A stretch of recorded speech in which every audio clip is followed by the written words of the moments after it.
You have to work 70, 80 hours a week just to survive. Yep. Freelancers like Uber drivers are being abused, say the media. This driver has a 3-year-old and a 1-year-old, but says he hardly gets to spend any time with them. I have to work every single day, more than 10 hours, 11 hours. So in California. Yeah, and I get that. I do feel for him. But I would ask the reality of it, is that, what would he be doing if it wasn't Uber? It's a serious question. Am I saying that you have to have only Uber? No, I'm not saying that at all. I'm not. I'm asking, what would he be doing if it wasn't Uber? Can he find something better? And if he can't, if it's real, if he cannot, and I don't know that man at all, perhaps he can't. Perhaps he's in a position to where Uber's the best he can do. Maybe that's true. But if he can't, isn't this still a good thing for him? Think about that. If this is true and this guy cannot find anything better than Uber, that's the position that he's in right now, isn't it good that Uber exists? Or is him going on public assistance a better answer? He right now, whatever situation he's in, he can do the work, 10, 11 hours work. And I don't mean to be mean, but my mom worked 2 jobs too. So did my father. They were away a lot. They were both working so we can get out of the South Bronx when I was a kid. That's how we got out of the South Bronx, by my mom and my dad working many hours a day. Unions pushed for a new law. Now, note what John Stossel said. Union pushed for a new law. Isn't that funny? How the Young Turks, their thing was, and these industries made the law for them. And Stossel goes, and the unions pushed for the law. It's brilliant. It passed. Make sure that the 1 million independent contractors in California get the wages and benefits that they deserve. 1 million. That's a lot of gig economy workers. There's probably more now, and there's at least that many in New York State. That's a lot of workers who are using the gig economy in some way.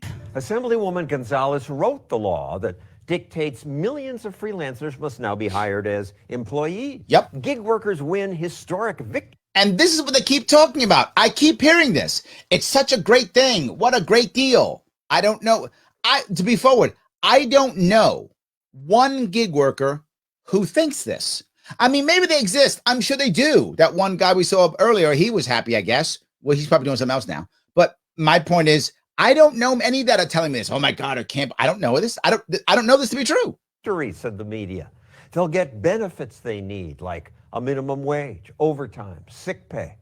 Politicians said this will help freelancers a lot. You're thinking you're helping us, but you're not. Freelancers like Ari Herstand say this law hurts us. Yeah, this law was written to help the little guy. I'm the little guy. I'm a musician. This is what I was talking about, wasn't it? This could single-handedly crash the California music economy. I'll play a gig at a venue in LA, and I want to hire a drummer. Rebecca, you watching? This is like your people right here. A bassist and a guitar player, $200 each. Now, before, I just cut him a check for $200. Yep. Now, I actually have to take that drummer, put him on payroll, W-2 him, get workers' comp insurance, unemployment insurance. I have to pay payroll taxes. I also have to now hire a payroll company. Yep. So how much is that guy going to make? He used to give that guy $200. He can't pay him $200 now. He got paperwork to do. He got a payroll company he's got to hire. He probably has to have an admin person who knows how to fill the paperwork out, or he gets sued, or he gets fined. Guaranteed the state will come in and fine him. Guaranteed. The state will then go, ooh, now I can make some cash. And they will start hammering these guys because they're breaking the rules or whatever they're doing. And they'll start hammering them and fining him. And now we used to make $200, you're going to make like $75. I'm not even joking. $75. Or the ticket price becomes so high that now nobody goes. Not only that, if he works for someone else, I'm going to have to be an employee of that music venue. Yes. When I just play there once. This has already happened to me in New York City, because New York City has horrible rules like this already. They're insanely stupid. They're terrible. They're already that way. So I've already done this, where I have my own company, where I do my own consulting and training, where I bill out my own way. And because I work at a college or I work at a government agency, literally as a trainer for a short period of time, I have to become an employee.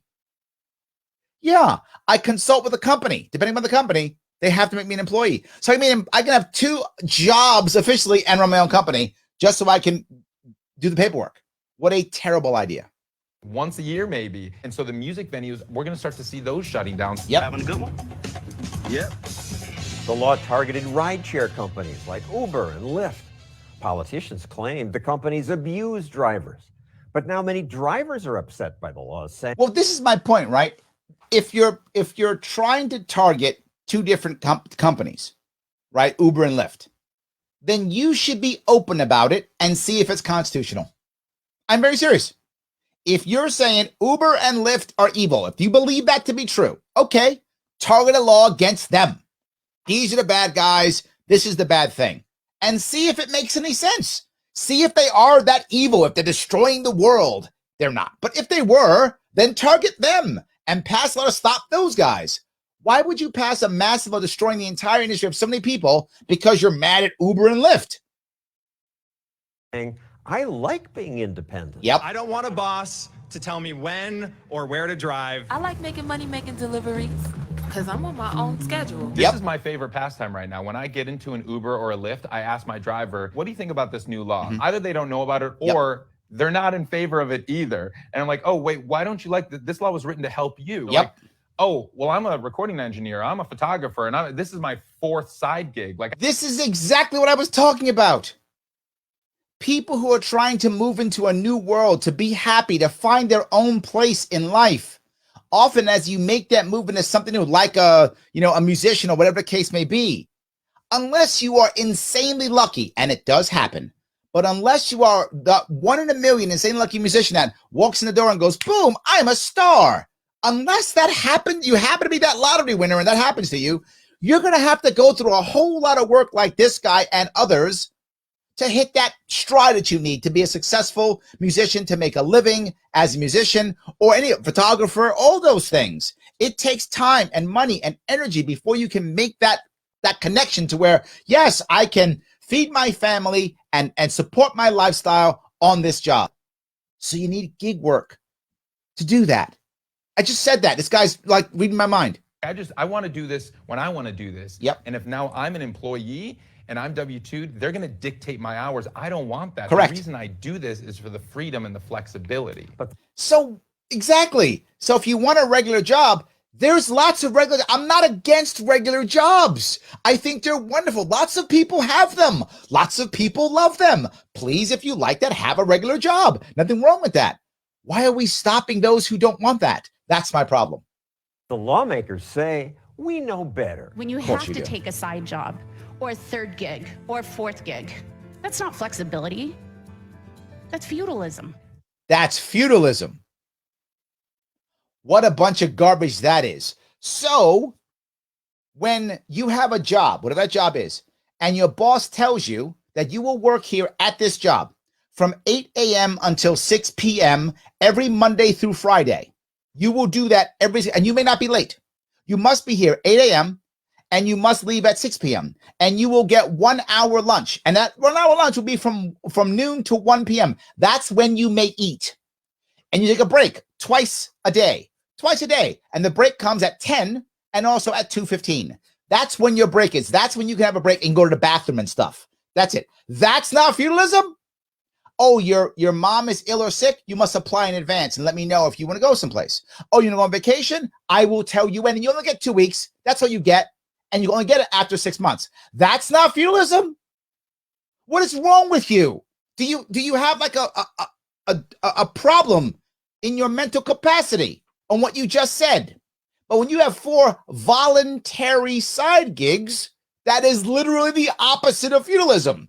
You cannot take them if you don't want to. You can quit. You can go get a job. You cannot show up to all 4 of them if you want to. It's the gig economy. It is literally the opposite of feudalism.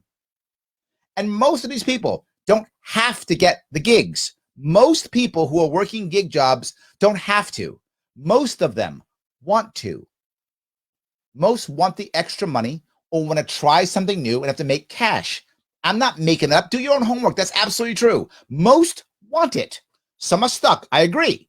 But again, if someone's stuck because this is the best they can do, they can't get anything better than 3 gig jobs, aren't we happy they at least have that? and they can bust their rump to make some cash. And maybe, unlike idiot Ben that we talked about earlier, maybe take some time to learn something new. Maybe watch some YouTube videos on how to program or something, or go to college, or insert thing here, whatever is the thing you need to get better. Study for the bar and become a lawyer. I don't know, whatever's your thing. She's so wrong. I am blown away by how obviously wrong they are and how righteous they are in their complete ignorance. No, but we want to. You're preventing Yes! us from doing what we want to do. It's not something that we need or we even want. You know, we want to leave it the way it is. The law upset truck drivers, Yes. too. Dozens of independents who own and operate their own trucks drove around the Capitol protesting the bill. Yes. Their protest won them an exemption from the law. These other politically connected Oh my, professions look at this. So it's a law, but you make all the exemptions except for the people you're trying to punish. Brilliant. Brilliant. Look at that. Yeah, direct salesperson. Yeah. So if you do this, there's no such thing as a commissioned sales rep anymore. That will go away. That's why they put direct salesperson. Otherwise, you can't have there's no such thing as a commissioned salesperson anymore. You can't eat what you hunt, which is a tough gig, but some people like it. I made a killing on it. I was okay. I had that job for a while. I did not mind at all. I learned some of my best lessons being a salesperson who only ate what he hunted. That's it. I only ate what I killed. That was all. And that's not for everyone. And you shouldn't all be direct salesperson now. You shouldn't all be commission-only sales reps. Not everybody should be that.